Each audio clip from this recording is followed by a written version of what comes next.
Technical সমস্যার কারণে SIR এর কাজে বিলম্ব। ব্লক অফিসে ডেকে পাঠিয়ে বিএলওকে দিয়ে অনলাইন এন্ট্রি করবার সময়ও বারবার সার্ভারের সমস্যা। কাজের চাপে শারীরিক অসুস্থতা সত্ত্বেও দীর্ঘক্ষণ আটকে রাখার অভিযোগ।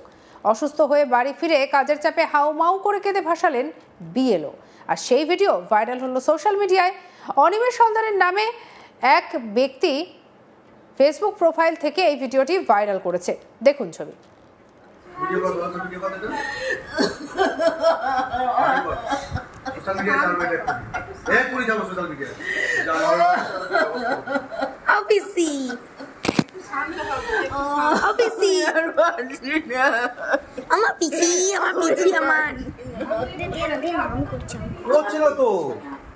আমি তো বলছি কাজে খুব একটা পিছিয়ে নেই তো, মোটামুটি করেছে।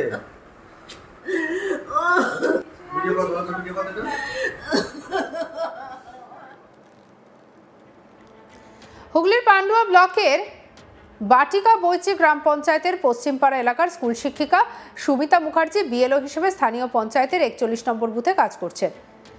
তার বক্তব্য, আমার শারীরিক অসুস্থতা থাকা সত্ত্বেও আমি এসআইআর এর কাজটা করছি। ইতিমধ্যেই প্রায় 300 জনের নাম অনলাইনে আপডেট করেছি। তারপরেও আমাকে ব্লক অফিসের ডেকে পাঠিয়ে এখানে অনলাইন এন্ট্রির কথা বলা হচ্ছে, কিন্তু সেখানে সার্ভারের সমস্যা। সকাল 11:30 থেকে বিকেল 4:30 অবধি সেখানে বসে থেকেও যথাযথ কাজ করতে পারিনি টেকনিক্যাল সমস্যার কারণে। কাউকে বলেও সমস্যার সমাধান করা যায়নি, সুরাহা হয়নি, আর তার মধ্যে আমার খাওয়া হয়নি। তখন আমার শারীরিক অবস্থা প্রচণ্ড খারাপ লাগছিল। আমার মনে হচ্ছিল আমি নিজেকে শেষ করে দিই। আমি যখন বাড়ি আসি, আমার সহযোগী বিএলও আমার সঙ্গে বাড়ি অবধি এসেছিলেন যাতে আমার কোনো অঘটন না ঘটে, না হলে যা খুশি হতে পারতো। আমি বাড়িতে প্রচণ্ডভাবে ভেঙে পড়ি, কারণ আমাকে প্রচণ্ডভাবে হ্যারাস করা হচ্ছে। কি বলছেন সুমিতা মুখার্জি, শুনবো। আমার প্রতি মুহূর্তে মনে হচ্ছিল যে আমি নিজেকে শেষ করে দিই। আমি যতক্ষণ রাস্তায় এসেছি, আমার অ্যাডিশনাল বিএলও আমার সঙ্গে ছিলেন বলে, আমাকে পৌঁছে দিতে এসেছেন বলে আমার কোনো অঘটন ঘটেনি। না হলে আমার যা কিছু হয়ে যেতে পারতো। আমি বাড়িতে এসে আমি প্রচণ্ডভাবে ভেঙে পড়ি যে আমাকে এইরকমভাবে কেন হ্যারাস করা হচ্ছে। যেখানে সুপারভাইজার বলছে যে আপনি চলে আসুন, সুপারভাইজার বলছেন আপনি তো এন্ট্রি যথেষ্ট করেছেন, সেখানে আপনি যাবেন না। সুপারভাইজার বললেন ওনাকে ছেড়ে দিন, উনি অসুস্থ। তা সত্ত্বেও কিন্তু এই ব্যাপারটা ডিলে করলো ওরা। কোথাও কি চাপ দেওয়া হচ্ছে বলে মনে করছেন? চাপ বলতে হ্যাঁ, ভিডিও ম্যাডাম, দেখুন বিষয়টা হচ্ছে গোটা সিস্টেমের ওপর চাপ। ইসিআই এর কোনো সঠিক প্ল্যানিং নেই, যে কোনো মুহূর্তে অনেক কিছু ডিসিশন চেঞ্জ হচ্ছে। বিডিও ম্যাডামদের ওপর ডিএম এর চাপ আছে। বিডিও ম্যাডাম আবার এইআরওদের চাপ দিচ্ছে, এইআরও আবার সুপারভাইজারদের, সুপারভাইজার বুথ লেভেল অফিসারদের। বুথ লেভেল অফিসাররা কিন্তু গোটা ফিল্ড ওয়ার্ক করছে, তাদের সমস্যাটা বোঝা কেউ বুঝছে না। এটা শুধু আমার একার ঘটনা নয়, এটা হচ্ছে সবাইকার। সংবাদ মাধ্যম বা সোশ্যাল মিডিয়ায় সবাইকে দেখবেন যে সবাইকার বেশিরভাগই সমস্যা এই। আর দ্বিতীয়ত একটা জিনিস, যে আমরা না একটা সম্মান পাই, সেখানে আমরা যদি এরকম ব্যবহার পাই না বিডিও অফিসের স্টাফেদের কাছ থেকে, আমি মানসিকভাবে ভীষণভাবে ভেঙে পড়ি। যার জন্য আমি বাড়িতে এসে আমি খাবারটুকু খেতে পারি, আমাকে পরিবারের লোকেরা খাবারটা খেয়ে মেডিসিনটা দেওয়ার চেষ্টা করেছে। সেই ভিডিওতে সেই জিনিসটাই আছে। আমি প্রচণ্ডভাবে ভেঙে পড়ি এবং প্রচণ্ড কাঁদি, আমি পুরো হোপলেস। মানে আপনাকে বিডিও অফিসে ডেকে নিয়ে গিয়ে কি হ্যারাসমেন্ট করা হলো? হ্যারাসমেন্ট বলতে ওই যে আমাকে আটকে রাখা হলো, আমার শরীর খারাপ, আমাকে তাও ছাড়া হচ্ছে না, এই বিষয়টা। আপনার নামটা? আর একটা সুমিতা মুখোপাধ্যায়। আর আমি এই বিষয়ে একটা কথা বলে দিচ্ছি যে এখানে কোনো রকম পার্টিগত ব্যাপার যেন না আসে। তিনি আরও দাবি করেছেন যে নির্বাচন কমিশনের সঠিক পরিকল্পনা নেই, একাধিকবার সিদ্ধান্ত পরিবর্তন হচ্ছে, বিএলওরা গোটা ফিল্ড ওয়ার্ক করছেন, তাদের সমস্যাটা কেউ বুঝছে না। এটা শুধু আমার একার ঘটনা নয়, অনেকেই এই সমস্যার সম্মুখীন হয়েছেন। কি বলছেন আর শুনবো। সারা দিন ধরে বসে থেকে কাজ করছি, ফিল্ডে যাচ্ছি, আবার বসে কাজ করছি। এইবার এত সার্ভার ডাউন হলে, এটা ভিডিও ম্যাডামও জানেন যে সার্ভার কতবার ডাউন হচ্ছে।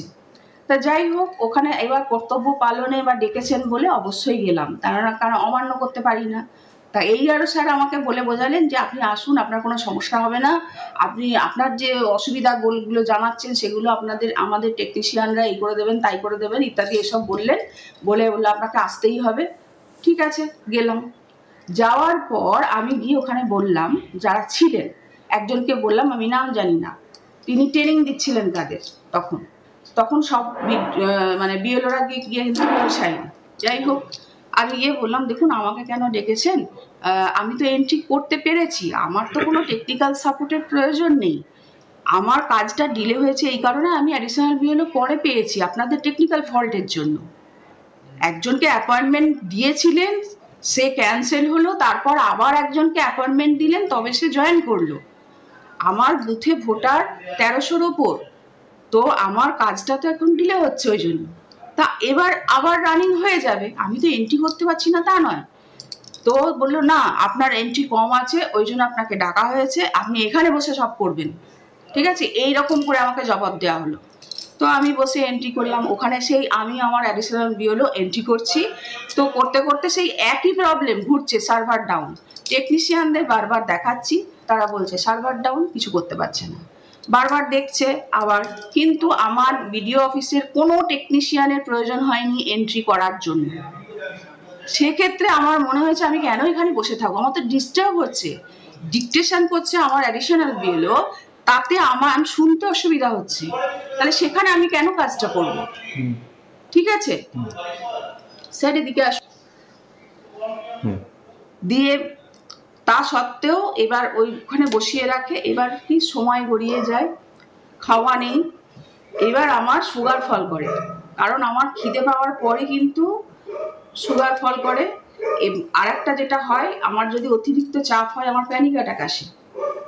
আমার 10 বছর আগে থেকে অ্যাক্সিডেন্ট হয়েছিল, এই অ্যাক্সিডেন্টের পর থেকে কিন্তু আমি মেন্টাল, মানে আমার নিউরোসাইকিয়াট্রিস্টকে দেখাতে হয়, মেডিসিন নিতে হয়।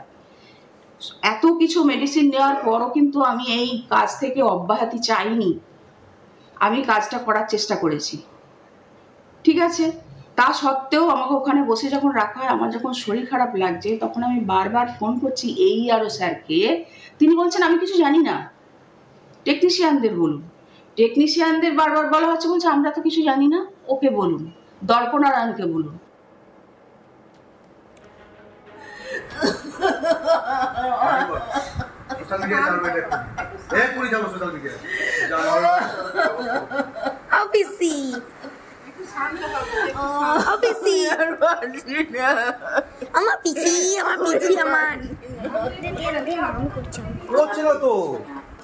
আমি তো বলছি ও তাজা করে পিছিয়ে নেই তো, মোটামুটি করেছে।